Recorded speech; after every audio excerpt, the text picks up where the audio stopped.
Bismillahirrahmanirrahim. Assalamualaikum warahmatullahi wabarakatuh. Sebelum teacher melanjutkan materi selanjutnya, teacher akan mereview materi pada minggu sebelumnya.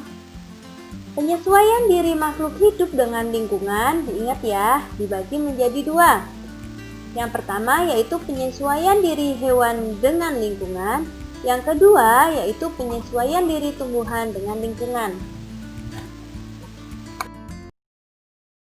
Selanjutnya, penyesuaian diri hewan dengan lingkungan itu dibagi menjadi tiga. Yang pertama, penyesuaian hewan dalam memperoleh makanan. Yang kedua, penyesuaian hewan untuk mempertahankan diri.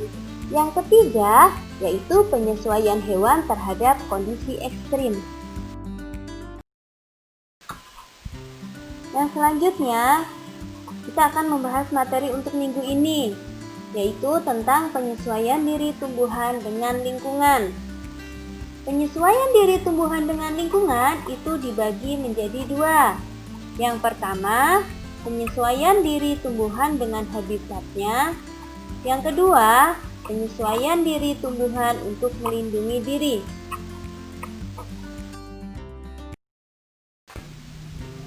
Baik, kita bahas untuk poin yang pertama dulu ya. Yang pertama yaitu penyesuaian diri tumbuhan dengan habitatnya.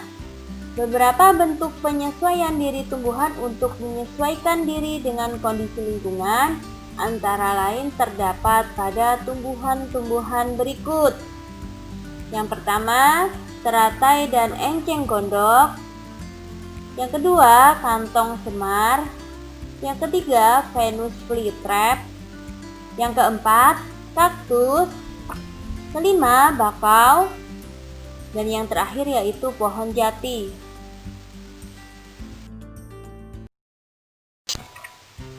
Yang pertama, penyesuaian diri tumbuhan dengan habitatnya yaitu tumbuhan teratai dan enceng gondok. Di bawah ini teacher ada dua contoh tumbuhan tersebut. Yang pertama yaitu tumbuhan enceng gondok. Kalian lihat gambarnya.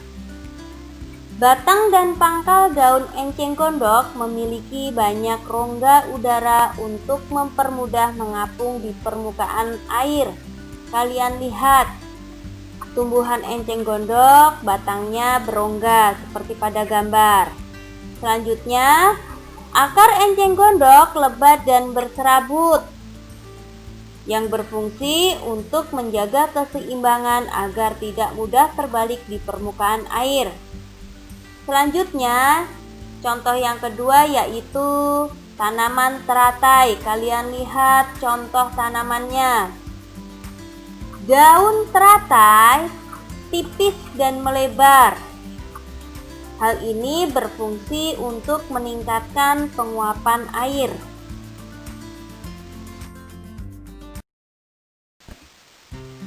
Yang kedua yaitu kantong semar. Kantong semar merupakan tumbuhan insektivor.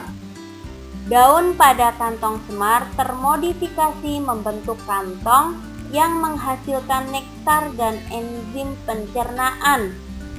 Serangga akan terjebak dalam kantong karena tertarik dengan nektar. Tubuh serangga kemudian tercerna oleh enzim pencernaan.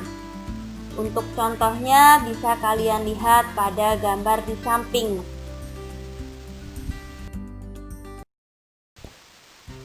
Selanjutnya yaitu tumbuhan Venus flytrap. Venus merupakan tumbuhan insektivor. Akan tetapi tumbuhan ini berbeda dengan kantong semar. Daun tumbuhan Venus berbentuk seperti dua tangkup dan memiliki rambut sensor. Coba kalian lihat pada gambar di samping ya.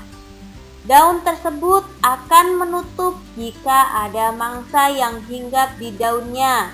Pada contoh ada serangga yang terperangkap pada tanaman Venus flytrap.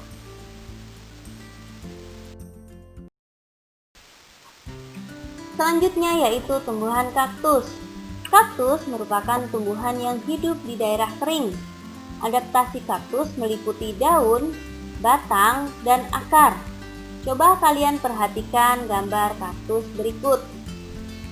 Daun yang berbentuk duri berfungsi melindungi diri dari hewan pemangsa. Selanjutnya kalian lihat bagian batang. Batang kaktus membesar dan berdaging digunakan untuk tempat menyimpan air. Permukaannya dilapisi lilin untuk mencegah penguapan. Selanjutnya kalian lihat bagian akar. Akar kaktus panjang dan banyak serabutnya.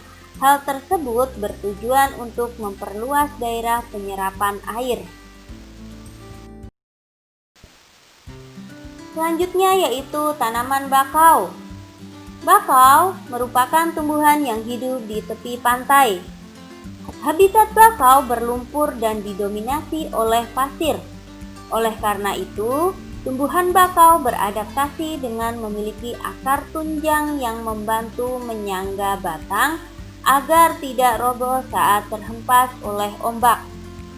Untuk contohnya bisa kalian lihat pada gambar di samping.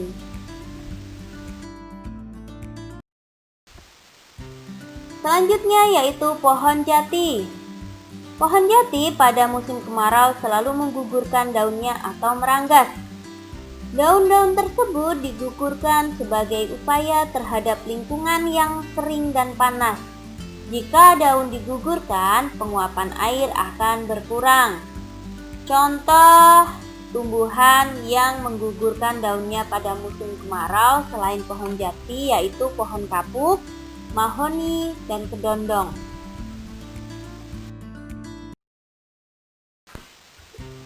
Untuk selanjutnya yaitu penyesuaian diri tumbuhan dengan lingkungan yang kedua, yaitu penyesuaian diri tumbuhan untuk melindungi diri. Tumbuhan tidak dapat bergerak aktif seperti halnya hewan, sehingga tumbuhan tidak dapat melarikan diri jika ada hewan pemangsa. Namun, beberapa tumbuhan menyesuaikan diri dengan cara tertentu untuk melindungi diri. Yang pertama yaitu menggunakan duri, yang kedua racun, yang ketiga yaitu mengatupkan daun.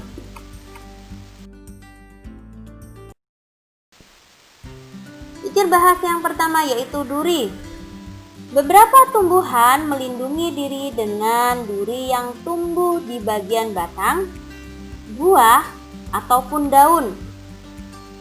Nah, berikut contoh tumbuhan yang melindungi diri menggunakan duri yaitu pandan, kaktus, mawar, nanas, dan durian. Untuk contoh gambarnya di samping yaitu ada tumbuhan bunga mawar dan pohon durian. Selanjutnya yang kedua yaitu racun. Ada jenis tumbuhan yang menghasilkan zat beracun. Zat beracun dapat terkandung pada bagian batang, daun, atau buahnya. Berikut ada dua contoh tumbuhan yang beracun. Yang pertama yaitu biji jarak. Biji jarak mengandung zat yang sangat beracun bernama risin. Beberapa butir kristal risin dapat mematikan manusia. Meski beracun, biji jarak bermanfaat sebagai sumber bahan bakar alternatif atau biogas. Meskipun beracun, pohon jarak ada manfaat lainnya ya. Untuk contoh yang kedua yaitu bunga kecubung. Semua bagian tumbuhan kecubung mengandung racun, terutama yaitu bagian daun dan bijinya.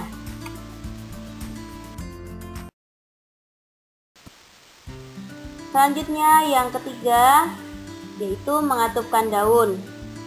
Contoh tumbuhan yang mengatupkan daun yaitu tanaman putri malu.